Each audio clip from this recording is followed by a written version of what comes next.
Our beloved Boss Mike Cervera. All story allegation. Ayan na mga kababayan ko. Pati ho kasi si Tito Sotto, ang dami ho nilang ano kasi, may listahan po sila mga kababayan na napakarami ng mga hinatiran, mga congressman, mga yan tulad nila Tito Sotto, pati si Laila de Lima, si Trillanes, ang dami, pati si George Garcia, ang dami ho nilang binanggit. Pero nakalimutan yata nila, sabi ko nga kanina, na etong Laila de Lima, neto lang nanalo yan 2025. At etong si Tito Sotto, ngayon lang din naupo yan, 2025. How come na mangyayari na kailangan bayaran ng Tito Sotto at Laila de Lima at Trillanes sa mga kwento nila? Anong makukuhang benepisyo kung babayaran, di ba? Unang-una, hindi pa nakaupo. Anong ipapalit nun? Kasi alam ko ang binabayaran yung mga nakaupo tulad ni Duterte, ni Sara Duterte.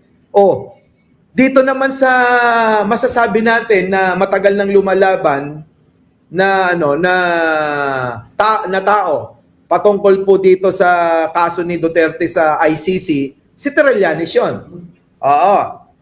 Doon baka mag-isip pa tayo. Pero ito ang nakakagulat. Bigla hong bumaliktad ng sinasabi yung kanilang abogado na si Attorney Baliktad. Yun po Di ba? Magtataka ka, bakit binabaliktad na binabawi yung sinasabi? Ang liwa-liwanag ho mga kababayan, yung sinabi ni Attorney Baliktad na nagpapalit ng dalawang maletang pera na nagkakahalaga ng 112 million pesos. Kinonvert sa dolyar para ibigay sa mga taga-ICC. Sabi pa niya doon, nag-commit daw ng korupsyon itong mga taga-ICC. Bigla akong binawi. Dinidisregard nilang ICC. Biglang binawi. Kaya yun, nakakapagtaka, no? Nagkamali po ng script, sabi rito. Nasaan ba yun? Andali, hanapin ko lang mga kababayan ko kung nasaan yung pagbawi nilang yun. Nako. Wala pala ako sa PC ko doon sa kabila. Basta natalakay ko. Panoorin nyo na lang yung kanina. Dito na tayo kay Tito Sotto. Ang nakakatawa ron, baka hanapin sa akin ng kasama ko yung 5 maleta. Sir, pero may may resolution na. Natawanan kayo ni Tito Sotto, mga walang niya kayo.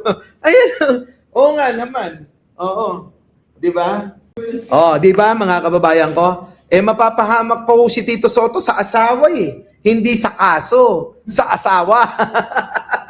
Puta, nasan nga pala yun? Tito Sotto, umamin ka na. Hindi ka naman makukulong Hanapin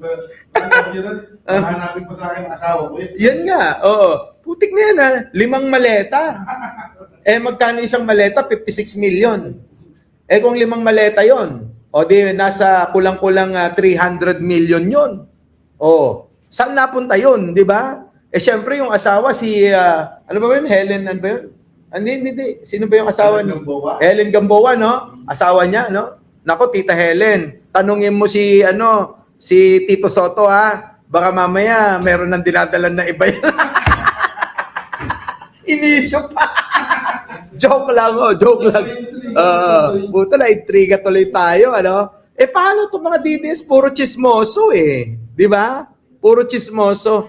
Mga kababayan, bitinin ko po kayo, kasi meron lang po kaming meeting, mamaya magkita-kita po tayo ulit. Maraming salamat mga kababayan.